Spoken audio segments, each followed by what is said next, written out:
มันสดเฉลวไปแล้วตลอดนั่นปะเบียมโดนมีมาเซชัมมาสาลากตี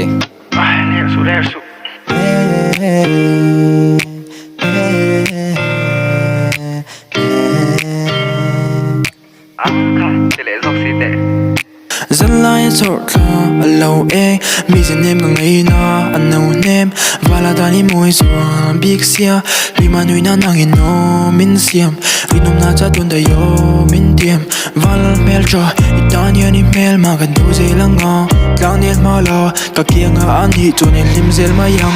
Para pa pa pam pam Sige sige pam pam Nang ninalen dun kumkuha ta nagatlan Hey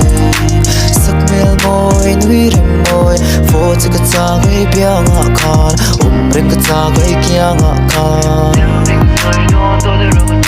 Derlovin ka na yan ni Mani ni na in Makikalati Vala higalim Hote lau hoite Imoy berboite Hote ikaw ten kan runa boite No de na yin Inurong boite Bakan hinan Nuni in Hote hote Hote hote Vang kwa moya kwa nila so Di shin nuna to ma shin nuna moy Lula oya betu na do San mo kutin do na zay mi oy Vang kwa moya kwa nila so Di shin nuna to ma shin nuna moy Lula oya betu na do San mo kutin do na zay mi oy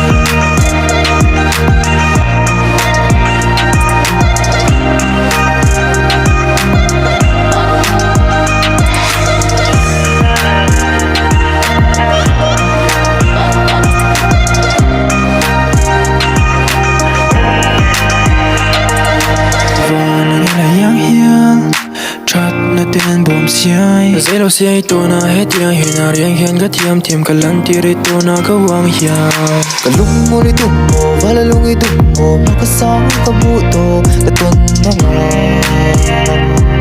Zero day ayang sinafuda Tapabuang klap, sunalaw mase Katudan klap Nia katana mel chong Ita na mel ma Di ka lao in hope Punin huwat lao o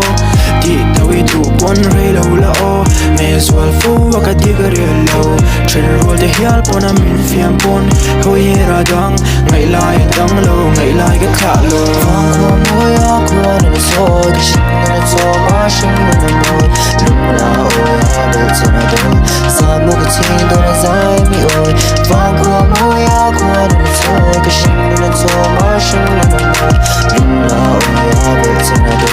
San mo kutin do na zay mi